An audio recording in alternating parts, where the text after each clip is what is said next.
Yes. Is that right? That is correct. Okay. Good morning. We're fixing to start day 2 of our pronghorn antelope aerial surveys.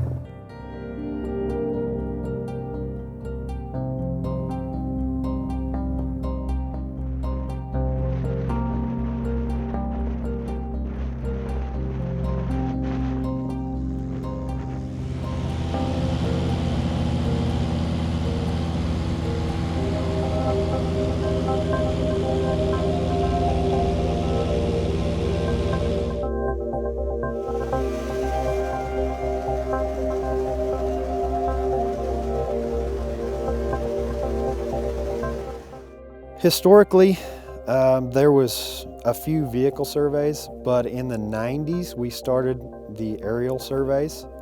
I want to say about 95, but they only flew about every 3 to 5 years.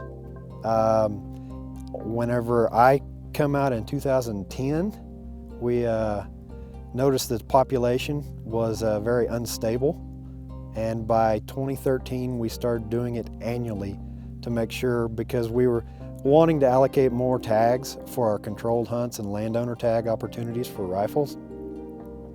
But to do that, we had to have a better grasp of our population annually rather than doing it once every 5 years.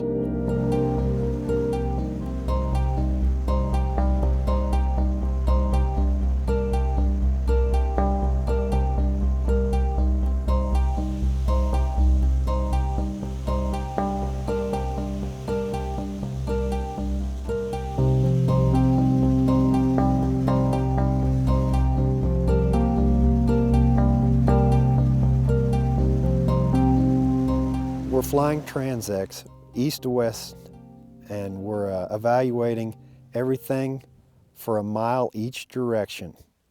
And anything outside that, we plan on getting the next pass. We will start on the southern edge or the southern transect next to Texas. We work our way north.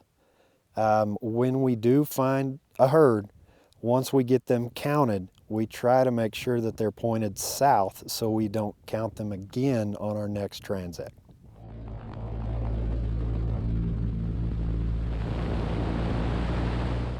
Our pronghorn survey is conducted in February when most of our pronghorn are herded up into large herds and focused on green wheat fields. This can be an issue because lots of times in February we have patches of snow. The main thing we are looking for from the sky is white patches, which is on the side of the antelope.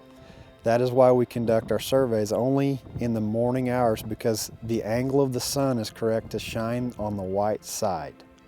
Using a fixed wing airplane is the primary method for most of our Midwestern states for evaluating pronghorn populations.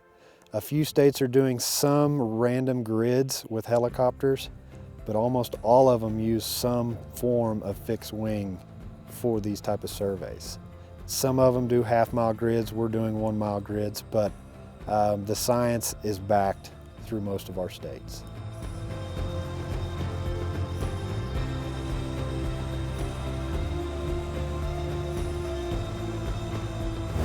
We just located a herd of pronghorn near the New Mexico state line.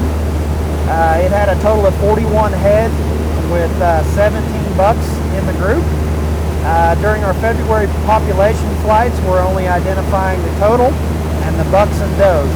We do our fawn surveys in August for recruitment issues.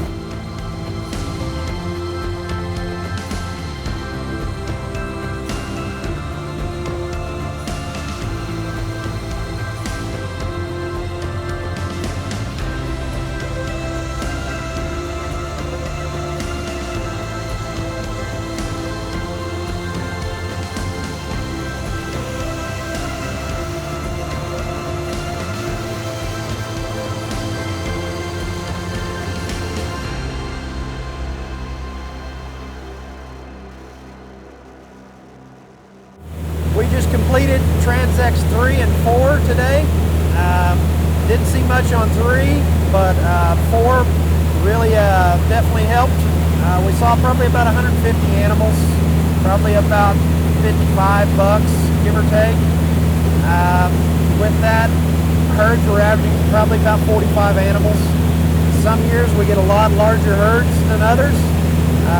Right now it's probably rolling with a stable population is what we're headed towards, but we have a total of 18 transects in the Panhandle to do annually. We do this flight in February so that the animals are herded up onto green wheat fields and in large numbers. The problem with February is we started out the morning at 16 degrees.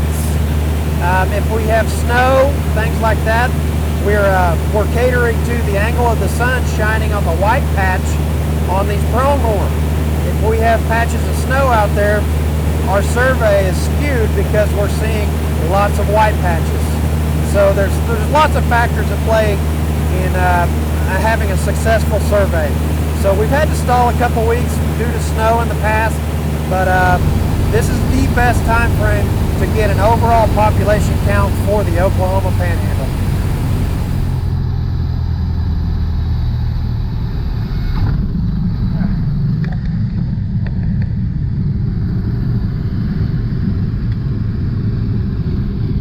The pronghorn is a very unique mammal, especially for Oklahoma. It is the fastest land mammal in North America. They've been estimated at up to 55 miles an hour.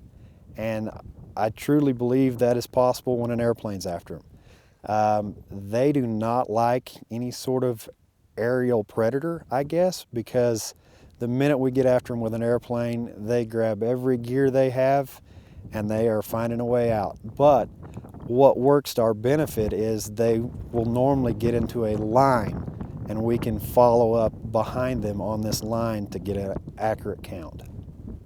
A unique fact about pronghorn is that they are a horned mammal and not an antlered mammal.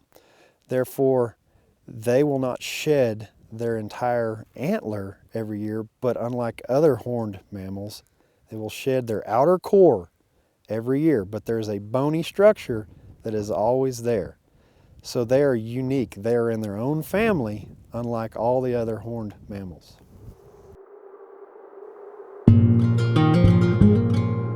The Oklahoma Panhandle is a very unique place with very unique critters as well. We have a larger abundance than most of the state of black-tailed prairie dog. We also have mule deer, elk.